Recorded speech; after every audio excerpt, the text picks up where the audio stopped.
What is it like being a Jamaican living in Ivory Coast?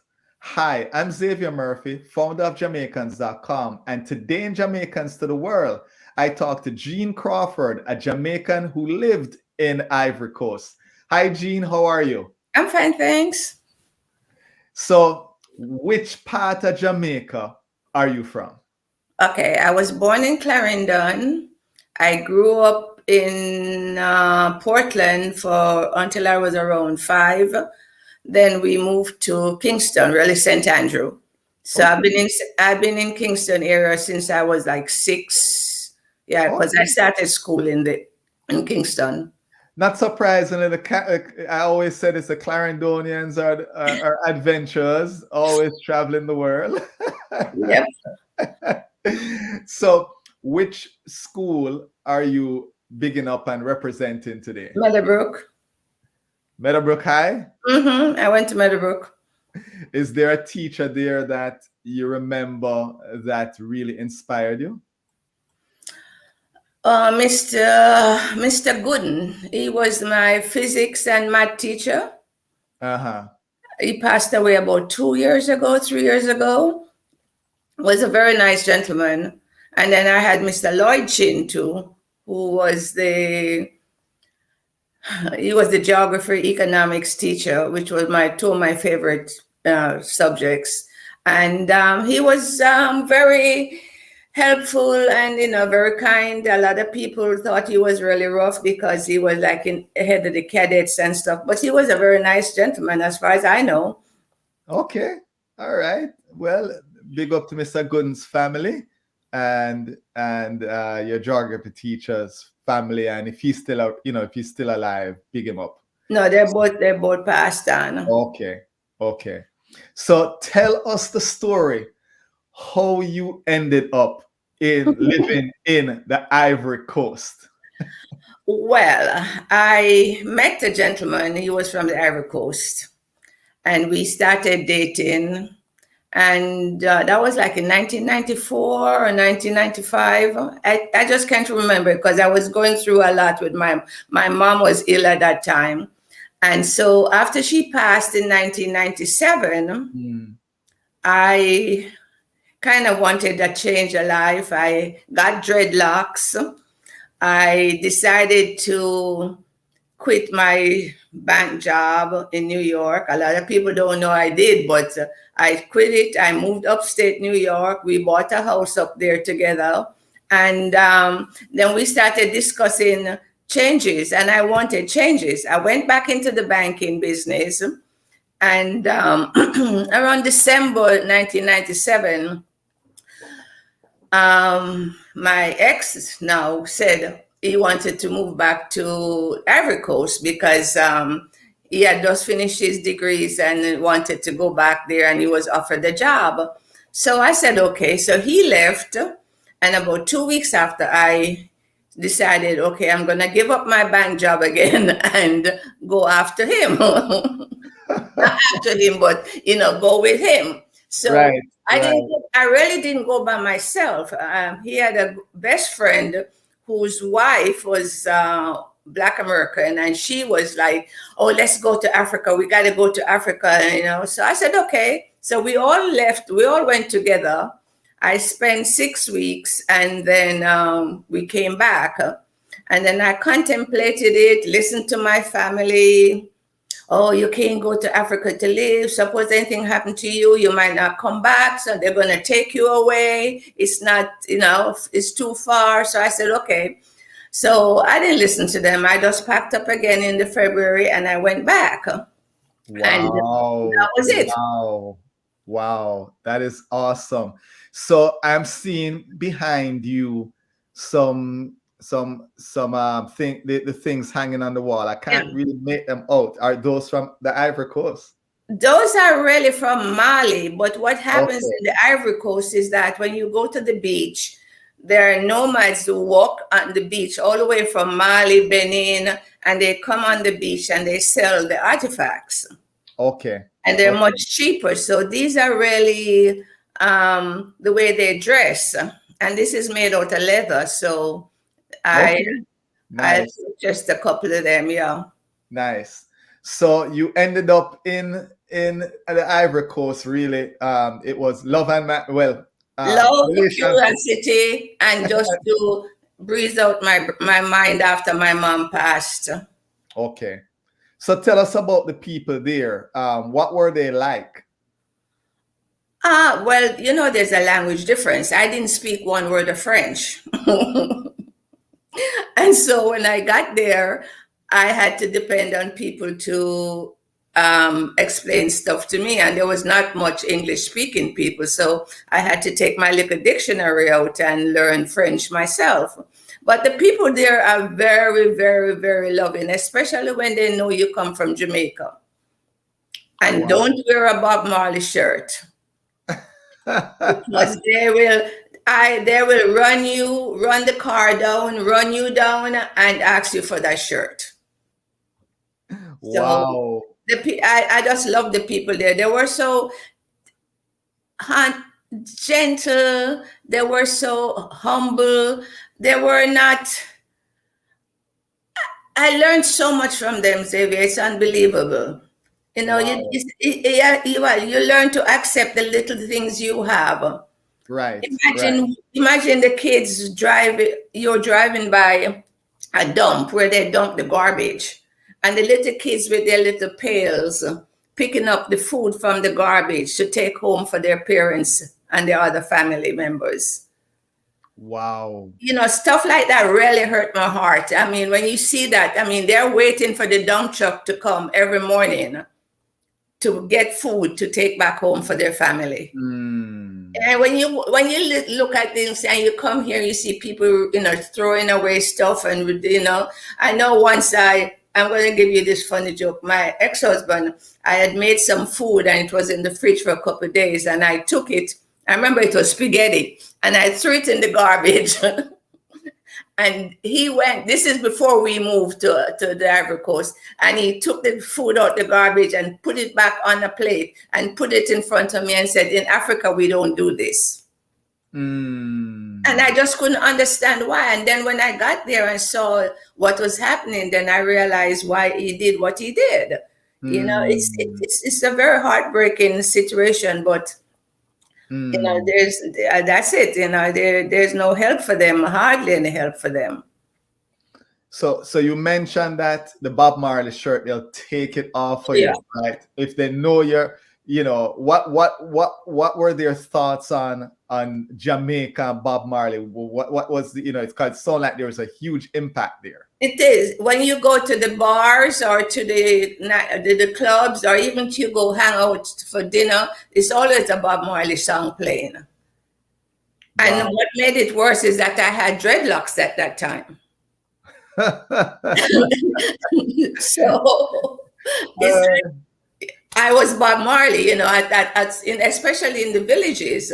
They have the villages that's very remote, and when you go there and you see you have dreadlocks. And you have a Bob Marley shirt, which I tried not to wear, but sometimes I wore it. You were like, the kids, especially the young kids, they just chased after me. Wow. So tell us a little bit about the food. The food give me at least two things that you say. If you're a Jamaican, you need to try these two things. You need to try the acheke, which is similar to bami, but it's in a grated form. It's cassava. It's boiled, it's grated, it's put to dry, and it's sold like rice. Wow. And then the other thing... it's made from the same thing, bami. Cassava. Mm-hmm. Same cassava is what it's made from. And they beat the cassava same way and do all of that. The same way. The only thing, they don't make it into like a cake. They make it's like rice. So they sell it in a little plastic bag. Okay. And that's the staple. And I ate that almost 4 times a week, sorry. And then also what I love is the fufu with sauce. It's nothing, their fufu is totally out of this world. So, other countries on the continent will say their fufu is the best. You know Yeah. that, right? You're starting a competition here with Yeah. everybody, everybody's fufu. I'm sure I'm going to see it in the comments that no, this fufu is the best. But a lot of people don't understand that there's like three different kinds of fufu. There's fufu with yam. There's fufu with plantains, and there's fufu with potatoes, with the sweet potatoes. Okay. And some countries don't make it with the plantains. In the Ivory Coast, it's mostly with the plantains, and maybe that's why I like it, because it's sweet. So it's ripe plantain. It's like turned plantains, but Okay. they're sweet. They're still sweet. Okay, I haven't tried that version of fufu, so I think I may have to try that one with the plantain. Yeah. So go ahead. Sorry. Everybody eats the yam ones, right? Right. Yeah. No, I don't like the yam ones. Give me the plantain ones.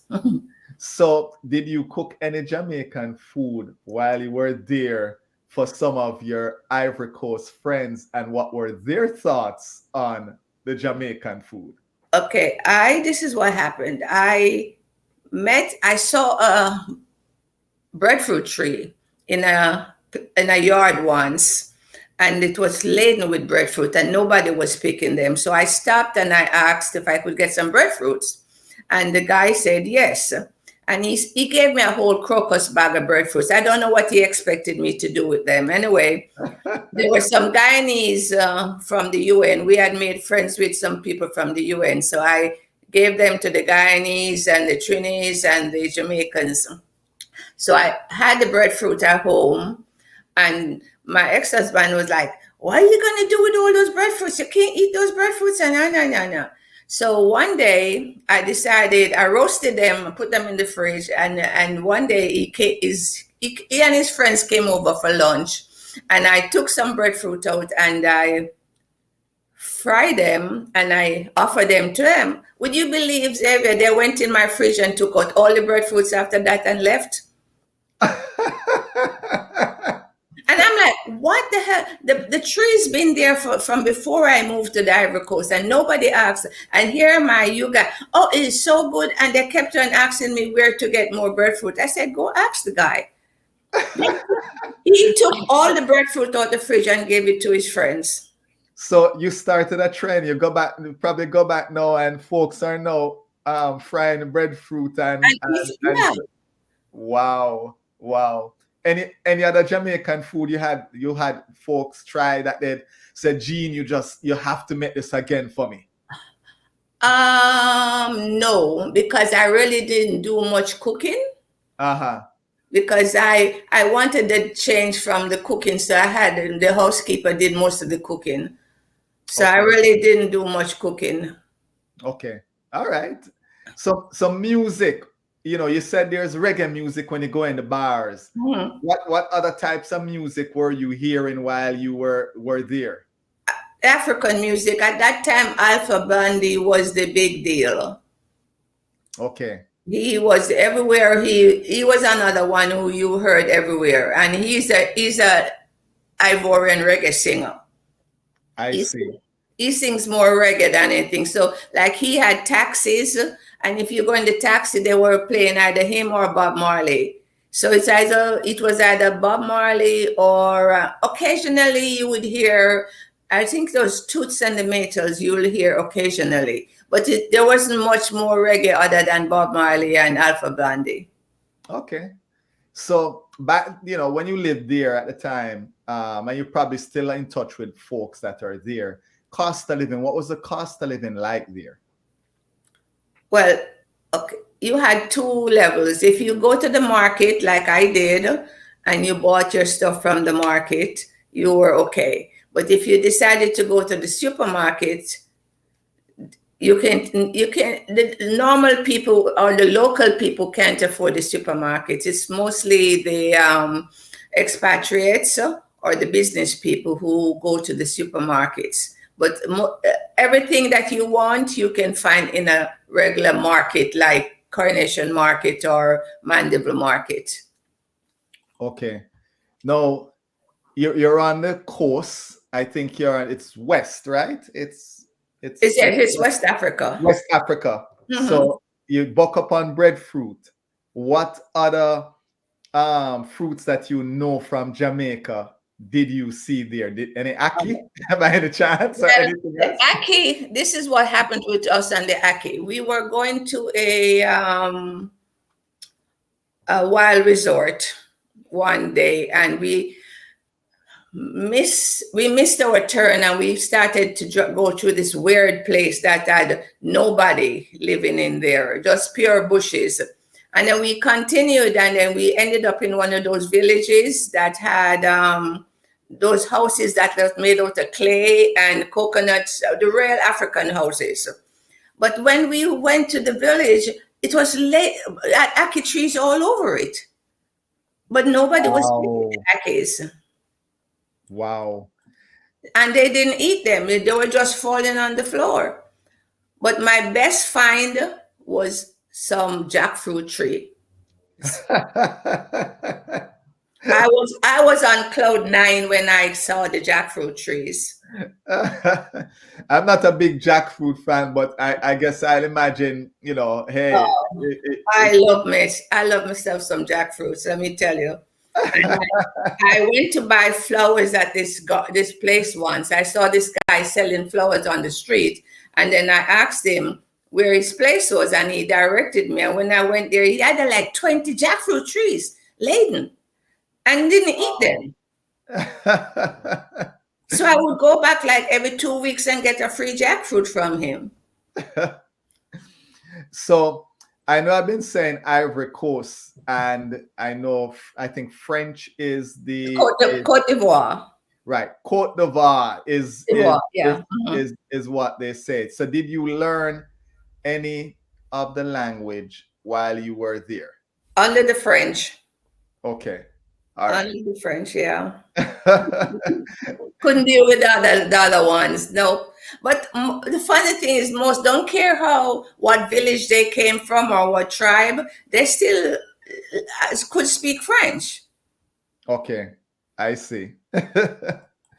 No, no, you're right next to Ghana. Did you, and I know it's a huge country. Did you get a chance to jump over to Ghana or not really? No, we tried many times, but the problem with getting to Ghana over the border, you have to bribe about 1 million policemen just to get through, especially being American citizens. They think you have money, and that's one of the problems that I didn't like in the Ivory Coast. They stop your car and you have to give them money. You have to give every one of them. If it's 10 of them, the 10 of them have to get money. And then you give them money, and then they'll come back and say, you give money for lunch, but not for drinks. And that's one of the reasons we didn't go to Ghana, because we planned many times to go there, but I just didn't want to go through all of that. And it was just not important for me to go there. Right. You know? Okay. All right. So what was one of the things that you just absolutely loved doing while you lived there? It could be that, hey, there was this park, it could be, it's coastal, it could be there's this special beach, coastal, and so on. What was it that you said, this is my little thing. I loved doing this while I was in I loved going to the beach, Bassam. There was this particular beach that you didn't see anybody laying there in their bathing suits, but it was a hangout point for a lot of expatriates, and they had good food. They also had good music, and it was like a park. It had flowers, and you could walk around and stuff. And every Sunday, that was my favorite place to go to. Awesome.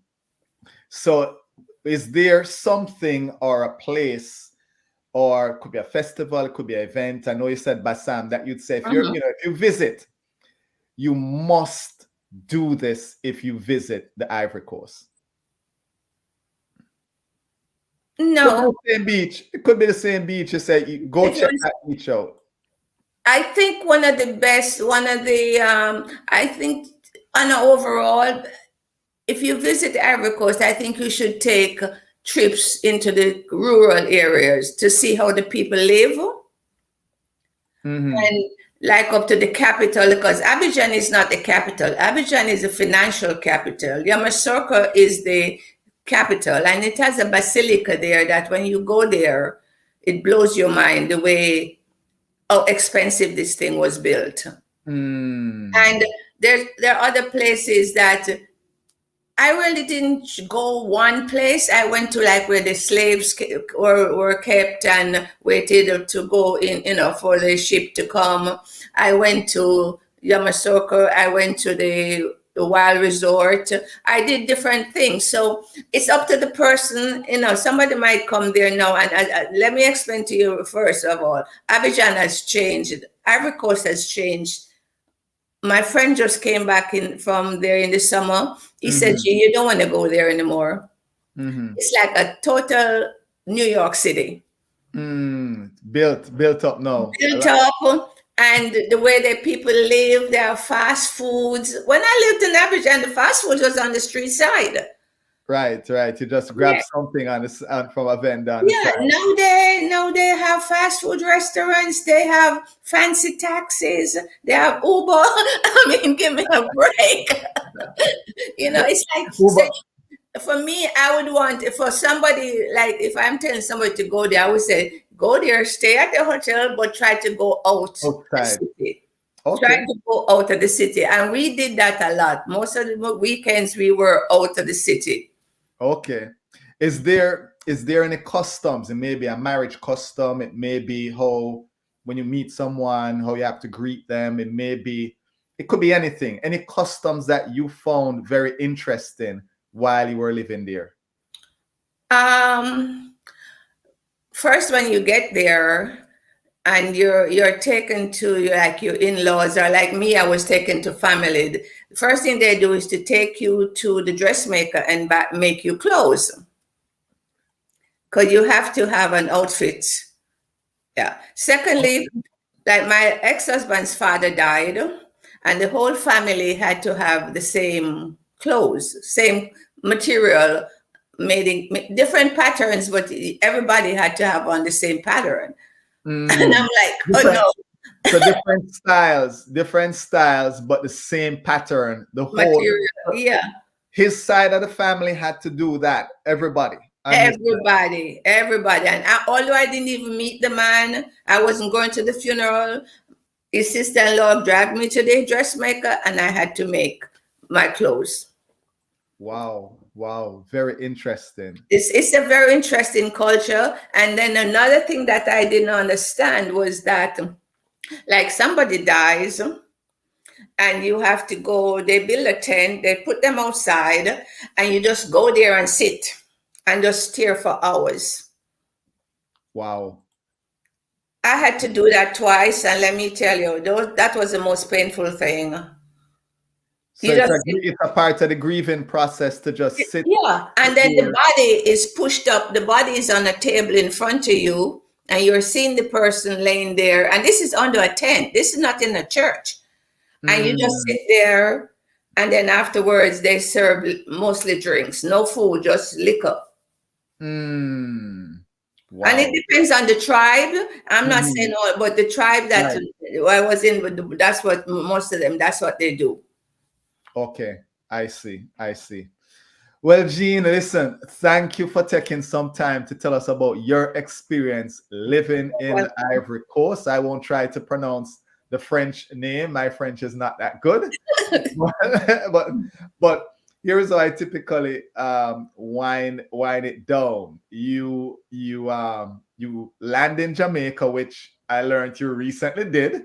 You get out the airport, and what is that first thing you're doing? Whether it be the dip, the food, maybe an event. What is that first thing you yearn for and you want to do once you get out the airport in Jamaica? you really want to know? First thing I ask my cousins is if they bought me jackfruit. I'm not kidding. I didn't want any food because I can't get any other food up here. And when I got in the car, I said, "Did you get my jackfruit? Because I ordered it from up here." And they told me no, but I got you some sweet sauce. So I said, okay. So the next day I bought jackfruit, a whole jackfruit. All right, a lady who loves her I love. jackfruit. So, how do they say goodbye informally in the Ivory Coast? Ademe, until Ademe. tomorrow. Well, it's supposed to be au revoir, but they usually just say ademe. Ademe. Yeah. Jean, thank you again, and Ademe. Ademe. Have a good day. Show some love now. Hit that like button, subscribe to our channel, and hit that notification bell. That way you don't miss a video.